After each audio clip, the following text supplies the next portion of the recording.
Halo sahabat, Assalamualaikum. Semoga sehat selalu dan senantiasa berbahagia. Terima kasih udah subscribe dan menyimak video-video SLMT TV. Semoga Tuhan Yang Maha Esa selalu memberikan rezeki yang berkah dan berlimpah ruah untuk sahabat semua. Nah, kali ini SLMT TV akan membawakan alur cerita film yang berjudul Mr. Ratu Warlal 2024. Bagaimana keseruan filmnya? Nggak perlu basa-basi, ini dia alur ceritanya.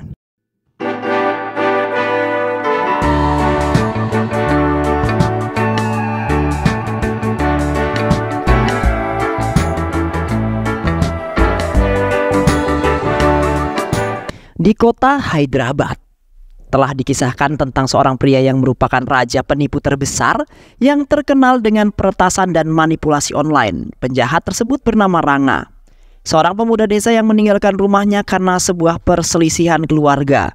Namun kini Ranga telah menjadi dalang di balik semua tindakan kriminal yang tidak meninggalkan petunjuk apapun yang membuat para polisi semakin berpikir untuk menangkapnya.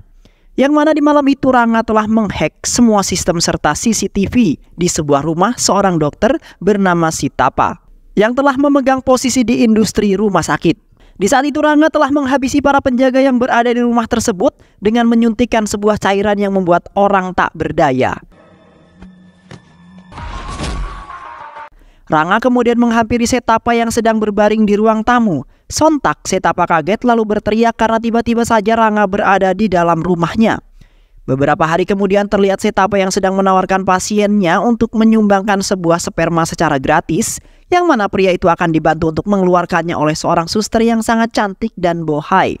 Sontak pria itu menginginkan lalu segera mendonasikan spermanya itu kepada kliniknya Setapa, yang nantinya sperma tersebut akan dijual belikan kepada rumah sakit lain yang akan digunakan untuk bayi tabung. Terlihat Setapa telah mempromosikan mengenai pendonasian tersebut dan membuat promosi perjodohan secara online ke sosial media, yang membuat para remaja-remaja dan para duda ingin mengikuti promosi tersebut yang membuat orang-orang sangat bahagia. Sehingga Setapa menjadi terkenal dan membuka sebuah perusahaan yang sangat besar miliknya sendiri. Namun dalam beberapa bulan perusahaan tersebut menjadi hancur karena para pelanggan yang mengikuti perjodohan online itu saling bertengkar karena salah pilih jodoh, yang membuat para wanita-wanita diperbudak dan dianiaya jika mereka tidak melakukannya sangat baik terhadap kekasih mereka. Tak lama kemudian seseorang telah menghubungi Setapa lalu mengatakan bahwa istrinya sudah dibunuh oleh pria misterius itu. Dikarenakan Ranga ingin mencuri semua harta benda serta kekayaan Setapa untuk memenuhi kebutuhannya dan ibunya. Serta Ranga juga akan membagikan kepada orang-orang yang tidak mampu dan miskin. Sontak Setapa terlihat sangat ketar-ketir karena perusahaannya akan bangkrut. Sementara itu keluarganya dalam bahaya.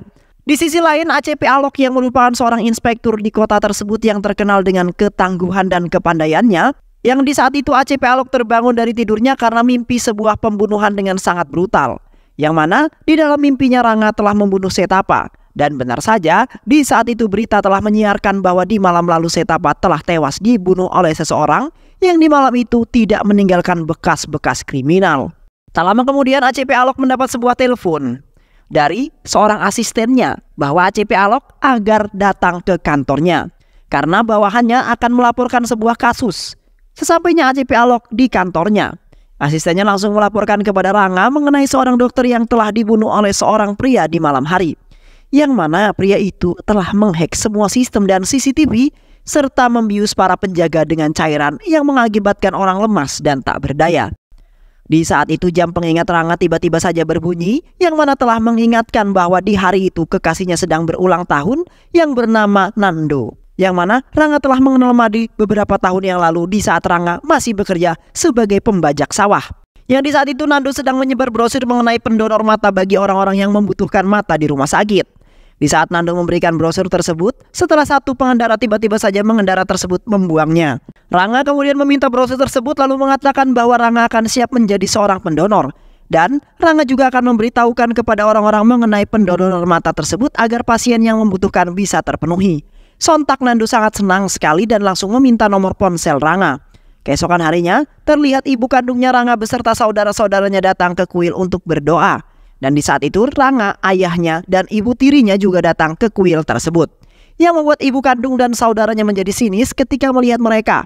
Yang mana ayah dan ibu kandungnya yang sudah bercerai karena ekonomi yang membuat ibu kandungnya Ranga memilih untuk bercerai.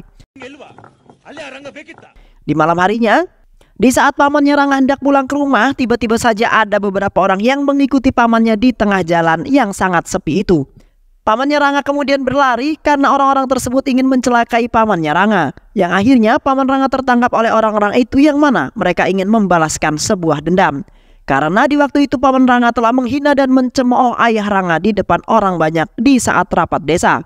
Lantas orang-orang tersebut membunuh pamannya Rangga di malam itu juga. Beberapa hari kemudian, Rangga berada di tempat gym bersama sahabatnya yang di saat itu sahabatnya sedang dalam keadaan mabuk. Di saat itu Nando menghubungi Rangga karena ingin menagih janji yang di waktu itu. Namun sahabatnya Rangga telah mengangkat telepon yang mana sahabatnya Rangga ini mengatakan yang aneh karena dalam keadaan mabuk. Sehingga Nando sangat kesal dan langsung mematikan telepon tersebut. Rangga kemudian mengatakan kepada sahabatnya itu bahwa yang tadi menelponnya itu adalah kekasihnya. Sontak sahabatnya itu merasa bersalah karena ia tak mengetahui bahwa yang tadi menghubunginya itu adalah kekasih Rangga. Sementara itu Nando selalu menolak panggilan Rangga karena masih kesal. Rangga kemudian mengirimkan pesan bahwa Rangga telah mengirimkan sedikit uang ke dalam ATM untuk pendonasian. Dan nanti malam Rangga akan memberitahukannya. Di malam harinya Nando mengirimkan pesan kepada Rangga mengenai kampanye pendonasian mata yang akan diselenggarakan secepat mungkin karena untuk membantu orang-orang yang membutuhkan. Bahwa akan diselenggarakan di hari Minggu. Beberapa hari kemudian kampanye tersebut diselenggarakan di tempat gymnya Rangga. Yang di saat itu Rangga dan Nando saling tatap-tatapan yang membuat sahabatnya Rangga iri dan heran. Tak lama kemudian rekannya Nando memberitahu bahwa mereka telah mendapatkan donasi yang sangat banyak. Sontak Nando langsung bahagia dan memeluk Rangga dengan loncat-loncat kegirangan. Yang di saat itu pun Rangga dan sahabatnya kaget terpelongo karena tiba-tiba saja Nando memeluk Rangga. Yang akhirnya kampanye tersebut pun berjalan dengan sangat lancar dan mendapat donasi yang sangat banyak. Keesokan harinya beberapa orang membawa senjata tajam berada di sebuah perkebunan pisang. Yang mana orang-orang tersebut telah menebang pohon-pohon pisang dengan menggunakan parang mereka. Yang ternyata kebun pisang tersebut milik Rangga yang di saat itu Rangga sedang membersihkan kebunnya. Rangga kemudian membantai orang-orang tersebut karena telah merusak kebunnya. Namun salah satu orang tersebut meminta agar Rangga tidak membacoknya dan meminta maaf. Yang mana orang tersebut yang di waktu kecil telah memukul Rangga hingga babak belur. Sontak Rangga terlihat marah lalu membacok orang itu hingga tewas. Setelah itu Rangga pergi mengantarkan Nando untuk ke sebuah stasiun bis. Karena Nando ingin pergi keluar kota untuk mengirimkan data orang-orang yang ingin mendonasikan. Sementara itu Nando juga akan membantu pihak rumah sakit untuk beberapa hari kemudian. Dan setelah itu Rangga pulang ke rumah untuk membantu ayahnya bekerja. Sesampainya Rangga di rumah, terlihat para penduduk desa ramai berada di halaman rumah Rangga. Yang ternyata ayahnya telah meninggal dan sedang mengadakan upacara pemandian ayahnya itu. Di saat itu Rangga telah menghajar saudara-saudaranya karena telah menghalangi Rangga untuk menemui mayat ayahnya. Yang mana saudaranya telah menyalahkan Rangga dan ibu tirinya karena mereka berdua ayahnya telah meninggal. Ibu tirinya Rangga kemudian mengatakan, "Bukan salah kami berdua, melainkan ayahmu terkena penyakit namun tidak memberitahu kami," ungkap ibu tirinya Rangga. Yang akhirnya Rangga dan ibu tirinya kini hanya hidup berdua saja dan Rangga juga menjadi anak yatim. Setelah upacara kematian ayahnya Rangga selesai, terlihat Rangga dan ibu tirinya masih bersedih karena mereka telah kehilangan seseorang yang sangat baik hati dan disayang. Tak lama kemudian saudara-saudara laki-lakinya Rangga datang ke rumah mereka lalu marah-marah. Mereka kemudian memerintah Rangga dan ibu tirinya pergi dari rumah dan jangan menyentuh rumah itu lagi. Karena ayahnya telah mewariskan rumah itu kepada anak laki-laki pertama dan ibu kandungnya Rangga. Yang akhirnya ibu tiri hanya bisa pasrah menerima keadaan, sementara itu Rangga tidak bisa menerimanya. Yang akhirnya mereka meninggalkan rumah tersebut dengan tidak membawa sedikit harta benda apapun. Di saat itu mereka pergi menginap ke rumah sahabatnya Rangga untuk sementara waktu. Namun Rangga tidak sengaja mendengar sahabatnya sedang berbicara dengan Setapa melalui sebuah telepon. Yang mana Setapa telah bersekongkol. Setapa dan saudara laki-lakinya untuk meracuni ayahnya dan mendapatkan uang yang banyak setelah menjual rumah peninggalan ayahnya itu. Kini Rangga bangkit dari keterpurukan hingga menjadi seorang hackers yang menggunakan alat-alat yang canggih serta teknologi yang sudah sangat maju. Sehingga membuat Rangga dan para penjahat lainnya dapat melakukan sebuah kriminal dengan sangat mudah dan cepat. Rangga telah mengikuti tuntunan dari sebuah buku yang bernama Natwarlal untuk menjadi penjahat sejati yang mana telah bertahun-tahun yang lalu.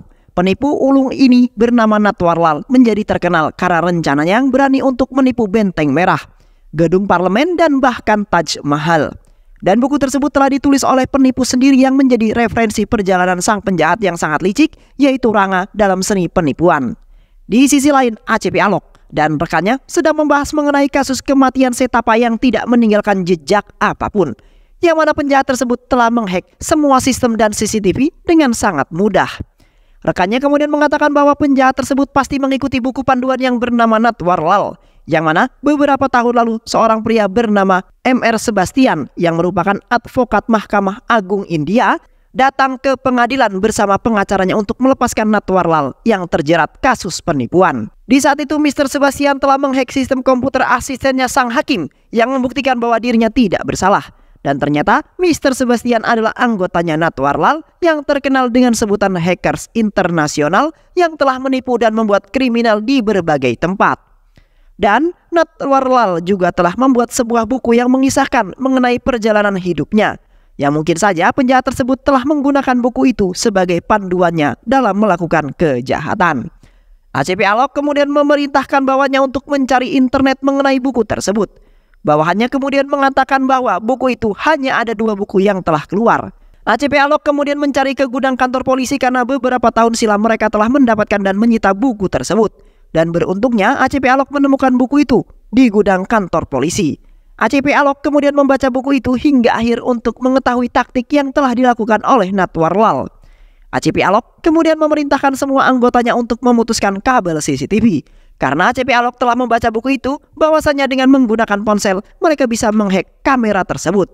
Dan supaya penjahat itu tidak mengetahui rencana yang ingin dirancang oleh ACP Alok, sementara itu Rangga tenang-tenang saja karena di waktu itu Rangga telah menyamar untuk memperbaiki mesin fotokopi. Yang mana di saat itu anggotanya telah memerintahkan Rangga untuk mengakses data yang berada di ponselnya untuk dikirim ke mesin fotokopi itu. Namun Rangga malah mengakses data tersebut ke dalam ponselnya agar bisa mengetahui rencana ACP Alok, yang nantinya rencana ACP Alok akan difotokopi dan Rangga dapat mengetahuinya. Setelah itu ACP Alok memberitahu inspektur dan jenderal mengenai Natwarlal, seorang penjahat, yang mana Natwarlal beberapa tahun silam sudah dijebloskan ke dalam penjara dengan kasus kriminal yang sangat merugikan negara. Natwarlal juga telah melakukan aksinya di Benteng Merah, Gedung Parlemen, dan bahkan Taj Mahal. Dan di dalam penjara telah menulis di dalam bukunya mengenai perjalanan hidupnya dan cara-cara untuk menghack sistem. Sementara itu Natwarlal mempunyai anggota yang sampai sekarang belum tertangkap juga dan sering meluncurkan aksinya di berbagai tempat. Setelah itu ACP Alok memerintahkan anggotanya untuk mencari penjahat yang telah membunuh Setapa dengan panduan buku tersebut. Sementara itu rekan-rekannya Rangga telah memperingati Rangga untuk melarikan diri dari tempat persembunyiannya. Namun Rangga masih saja mengakses data dan menghack sistem di sebuah gedung untuk meluncurkan aksinya. Rangga kemudian mengemaskan barang-barangnya karena selesai mengakses lalu pergi meninggalkan tempat persembunyiannya. Namun tiba-tiba saja para polisi sudah tiba di tempat persembunyian Rangga lalu menangkapnya. Dan setelah itu mereka membawa Rangga ke kantor polisi. Di saat polisi membuka kain yang menutupi wajahnya Rangga yang ternyata bukan Rangga, namun ACP Alok yang tidak mengetahui kalau Rangga lah yang merupakan penjahat itu. ACP Alok kemudian menanyakan mengenai Natwarlal dan aksinya yang telah dilakukan di berbagai bank yang telah dihack lalu merampas semua uangnya itu. Pria tersebut kemudian mengatakan, "Aku tidak mengetahui mengenai kode bank, situs bank, dan apapun mengenai bank," ungkap pria tersebut. Lagi pula, pria tersebut tidak melakukan apapun dan tidak mengetahui mengenai Natwarlal. Di saat itu pun ACP Alok belum mempercayai perkataan pria itu. Yang akhirnya ACP Alok menahan pria tersebut untuk sementara waktu sampai penjahatnya telah ditemukan. Setelah itu ACP Alok memerintahkan asistennya untuk mendeteksi sebagian para penjahat itu. Yang akhirnya menemukan salah seorang yang termasuk orang yang merupakan agen atau melancarkan aksi mereka. ACP Alok kemudian memutuskan satu orang untuk menangkap orang tersebut yang bernama Mariswami. Di saat itu rekannya ACP Alok telah memukuli Mariswami agar mengakui apa saja yang telah diperbuat olehnya. Yang mana Mariswami menyamar sebagai pedagang sate dan hanya menjadi pengedar SIM palsu saja. Di saat itu tim ACP Alok telah menemukan beberapa orang yang diduga sebagai anggota penjahat itu. Sementara itu ACP Alok dan yang lainnya mendatangi tempat di mana telah menunjukkan lokasi mereka. Yang di saat itu ACP Alok telah menemukan Murti yang berada di lokasi tersebut dengan alasan handphonenya dirusak oleh seseorang. Dan setelah itu ACP Alok membawa Murti ke kantornya untuk diinterogasi. Setelah Murti diinterogasi di kantor, Murti kemudian mengatakan bahwa Murti bukanlah anggota kejahatan itu. yang mana Murti yang telah dijahati oleh mereka karena mencari informasi mengenai mereka. Namun di saat itu Murti telah bertemu dengan seseorang yang telah mengambil SIM-nya yang tertahan. Pria tersebut kemudian menandatangani data dan telah meninggalkan sidik jarinya karena terkena tinta yang tumpah di sakunya dan mengenai pena yang dipakai orang tersebut. Asistennya ACP Alok kemudian mengakses sidik jari tersebut dengan beberapa sidik jari pelaku yang telah didapatkan. Namun di saat itu mereka belum juga menemukan sidik jari pelaku tersebut, yang mana sidik jari tersebut memiliki 12 titik yang berbeda dengan sidik jari yang mereka telah dapatkan. Sementara itu ACP Alok pergi ke sebuah tempat untuk mengetahui sidik jari dan mengambil foto kecil si pelaku untuk disamakan dengan wajah yang sekarang. Yang akhirnya mereka berhasil menyamakan dengan wajah yang telah mereka dapatkan. ACP Alok kemudian mengirimkan wajah tersebut ke seluruh agennya yang telah menyebar kemana-mana untuk menangkap orang tersebut. Di sisi lain terlihat Papayi dan Ranga sedang berada di sebuah diskotik untuk bersenang-senang dengan para wanita. Di samping itu para agennya ACP Alok telah berada di sana untuk menangkap Papayi yang diduga sebagai pelaku utama. Sementara itu Ranga terus-menerus menghubungi Papayi karena Ranga sudah mengetahui bahwa Papayi dalam sebuah masalah. Namun di saat itu seorang wanita yang menyamar sebagai wanita dalam mendekati Papayi yang sedang menari. Wanita tersebut kemudian menodongkan pistol yang disusul dengan agen yang lainnya yang ingin menangkap Papayi. Yang akhirnya Papayi berhasil ditangkap dan dibawa ke kantor mereka untuk diinterogasi secepatnya. Sementara itu, Ranga sangat kesal sekali karena sebagai anggotanya telah ditangkap satu persatu. Sesamanya mereka di kantor, ACP Alok dan anggotanya kemudian mengikuti Papayi lalu memukulinya agar memberitahu mengenai identitas penjahat tersebut dan kejahatan-kejahatannya. Namun pada saat itu Papayi masih juga belum memberitahu dan terus berkata bahwa ia tidak mengetahui apapun. Akhirnya ACP Alok memanggil seseorang yang bisa membuat Papayi mengatakan segalanya. Tak lama kemudian seorang dokter spesialis tiba di ruangannya ACP Alok untuk melakukan sesuatu agar Papayi bisa mengatakan segalanya. Yang mana dokter tersebut telah menyuntikkan sebuah cairan yang membuat Papayi tak sadarkan diri. Namun dapat mengatakan apapun tanpa Papayi sadari sendiri. Papayi kemudian menceritakan kisah perjalanan hidup sang penjahat itu, yaitu Ranga. Di waktu kecil Ranga dibawa oleh seorang pria berkepala botak yang merupakan pamannya ke kantor polisi untuk melaporkan identitasnya. Dan Ranga juga telah meninggalkan rumahnya karena perselisihan keluarga yang ditemani ibunya. Ranga mencari perlindungan di desa lain hanya untuk menghadapi tragedi lain yang menghancurkan dunianya. Ketika Ranga sudah beranjak dewasa, Ranga, ibunya dan Papayi menjadi seorang pengasuh di sebuah panti asuhan, di mana panti asuhan tersebut telah menempuh puluhan anak-anak dan beberapa lansia. Yang di saat itu para pengasuh panti sedang diwawancarai oleh wartawan mengenai panti asuhan tersebut. Yang mana panti asuhan memiliki ekonomi yang sangat rendah dan membutuhkan beberapa donasi yang bisa membantu mereka. Mereka juga telah meminta kepada pemerintah agar secepatnya membantu mencarikan donasi untuk panti asuhan itu. Di sisi lain terlihat Nando sedang sibuk menghubungi dan mencari akun sosmednya Ranga. Namun Nando belum juga menemukannya sehingga hampir membuat Nando ingin menyerah. Nando setiap hari menghubungi Ranga yang tidak juga mengangkat telepon dan memberikan kabar sama sekali. Nando sangat khawatir sekali dengan keadaan Ranga karena Nando kini sibuk di luar kota. Beberapa hari kemudian Ranga baru saja pulang dari berbelanja di seberang karena bahan-bahan pangan di panti asuhan sudah hampir habis stoknya. Namun di pertengahan jalan mobil Ranga telah dilempari telur busuk yang membuat kaca depan mobil Ranga tidak nampak apapun. Terlihat beberapa orang asing yang telah melakukan dan berniatan ingin menghabisi Ranga. Ranga kemudian keluar dari mobilnya lalu menantang orang-orang itu dengan penuh keberanian. Setelah itu Ranga membantai orang-orang tersebut dengan keberingasannya karena mereka telah melawan orang yang salah. Yang akhirnya orang-orang tersebut pun tumbang dan tewas. Dan setelah itu Ranga melanjutkan perjalanannya kembali. Sesampainya Ranga di panti asuhan, Ranga langsung terbengong keheranan karena polisi dan para wartawan sudah memenuhi halaman panti asuhan tersebut. Ranga kemudian menghampiri anak-anak panti tersebut untuk menanyakan kejadian apa yang sedang terjadi yang kemudian membuat orang-orang tersebut datang. Dan di saat itu pun Ranga langsung kaget setelah melihat ibu, teman-teman dan beberapa anak telah tergeletak dan dikenakan kain kafan. Yang mana mereka semua telah tewas dan menjadi mayat yang membuat Ranga tidak menyangka akan terjadi hal tersebut. Seketika itu kehidupan Ranga berubah drastis yang membawanya ke jalan yang tidak pernah dia bayangkan. Yang sebenarnya Ranga belum bisa menerima keadaan tersebut. Yang akhirnya Ranga hanya bisa pasrah dan menghadapi semua cobaan yang telah menimpa kehidupan dirinya. Di malam harinya Nando mencoba menghubungi Ranga menggunakan sebuah telepon rumah. Di saat itu beruntungnya Ranga dapat dihubungi karena sudah lama sekali Ranga belum berkomunikasi dengan Nando. Nando kemudian mengatakan bahwa esok hari Nando akan menemuinya karena Nando sudah pulang dari luar kota. Keesokan harinya, Rangga dan Nando bertemu di sebuah tempat. Di saat itu Rangga menceritakan semua kejadian yang telah menimpa keluarga dan juga dirinya.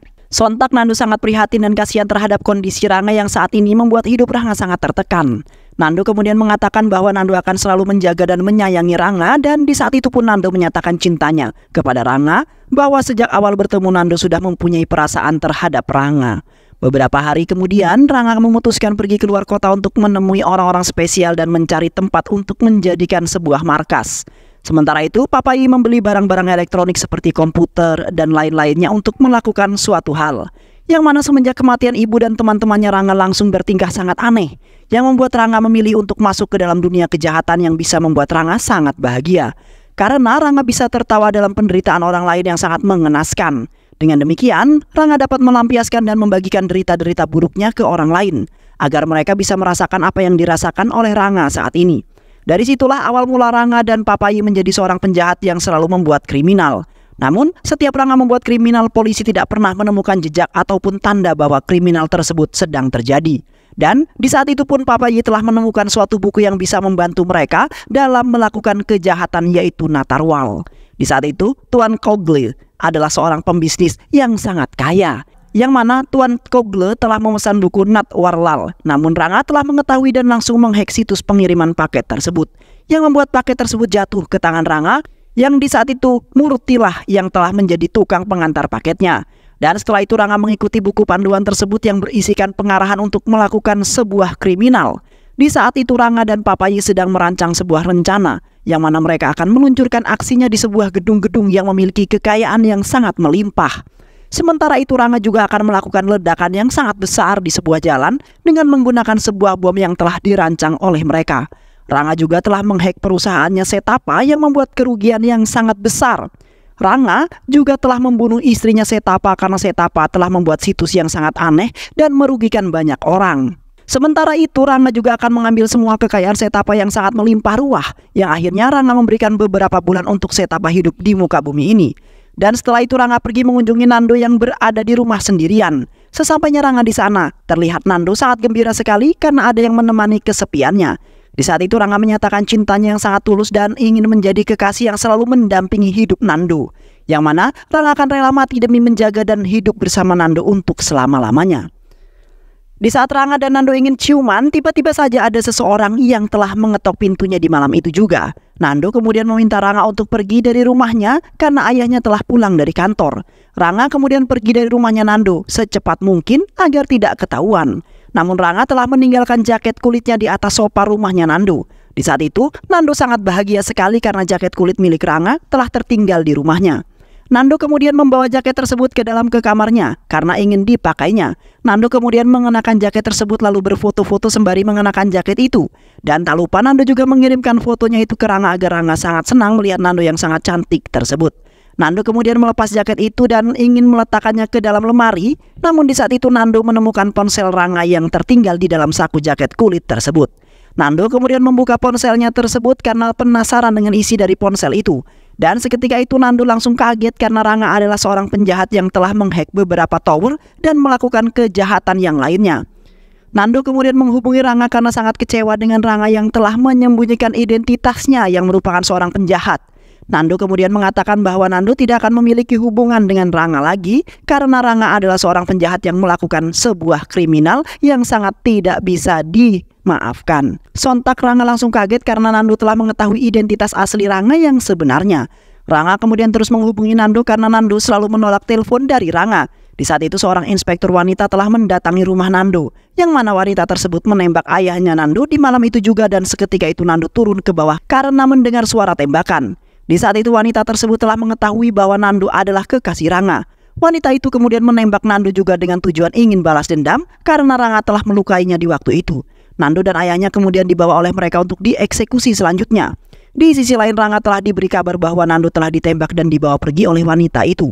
Rangga kemudian memerintahkan temannya untuk mencari tahu mobil yang telah membawa Nando dan ayahnya itu. Sementara itu, wanita dan polisi yang lain telah menyiapkan kayu bakar yang mana Nando dan ayahnya akan dibakar di malam itu juga. Dan tak lama kemudian Rangga tiba di mana Nando dan ayahnya akan dibakar. Dan seketika itu Rangga semakin marah dan emosi semakin meluap-luap. Beberapa hari kemudian Rangga pergi ke suatu tempat dengan menggunakan seragam konstruksi, yang mana Rangga ingin menyelamatkan Papayhi yang telah ditahan di kantor polisi. Rangga kemudian melewati saluran air yang mana Rangga akan menuju ke kantor polisi menuju saluran air tersebut. Sementara itu ACP Alok sedang panik karena Rangga akan menuju ke kantor polisi. Terlihat di terowongan saluran air, Rangga telah menghabisi orang yang berada di dalam sana agar tidak menghalangi perjalanannya. Rangga kemudian merangkak sejauh itu demi menyelamatkan Papayhi agar bisa melakukan kriminal bersama lagi. Yang akhirnya Rangga pun tiba dapat di bawah saluran milik kantor polisi. Di sisi lain, ACP Alok telah memerintahkan anggotanya untuk berjaga-jaga karena Rangga sebentar lagi akan tiba di kantor polisi tersebut. Sementara itu Rangga berhasil sampai di kantor polisi dengan menjebol kaca yang berada di kamar mandi sebagai jalan utama Rangga. Di samping itu, ACP Alok baru saja mengetahui bahwa penyusup tersebut adalah Rangga. Dan di saat itu pun Rangga telah berhasil mengeluarkan Papayhi dari dalam tahanan di kantor polisi tersebut. Rangga kemudian memerintahkan Papayhi untuk kabur dari tempat itu agar tidak merepotkan Rangga. Sementara itu Rangga akan duel dengan ACP Alok yang mencoba menghalanginya kabur. Terlihat Rangga dan ACP Alok adu tembak dari kejauhan dan tak lama kemudian ACP Alok terkena tembakan di bagian kaki karena terlalu lengah. Yang mana Rangga selalu memberikan tembakan yang di setiap tembakannya hampir saja mengenai ACP Alok. Yang akhirnya Rangga pergi dari tempat tersebut dengan penuh kegembiraan. Sementara itu ACP Alok hanya bisa melihat saja sembari berbaring karena kakinya tertembak. Beberapa minggu kemudian terlihat Rangga dan Papayhi sedang berjalan-jalan mengelilingi kota untuk menyambut kemenangan mereka yang telah melakukan kriminal dan mendapatkan keuntungan yang sangat banyak. Sedangkan para polisi tidak bisa menghentikan mereka dan kini mereka takut dan tidak ingin mengganggu mereka lagi. Dan akhirnya Rangga meneruskan pekerjaannya tersebut dan film pun selesai. Baik sahabat, itulah alur cerita dari film yang berjudul Mr. Natwarwala. Bagaimana keseruan film tersebut? Mudah-mudahan sahabat semua terhibur dengan alur cerita film ini. Sehat selalu. Assalamualaikum warahmatullahi wabarakatuh.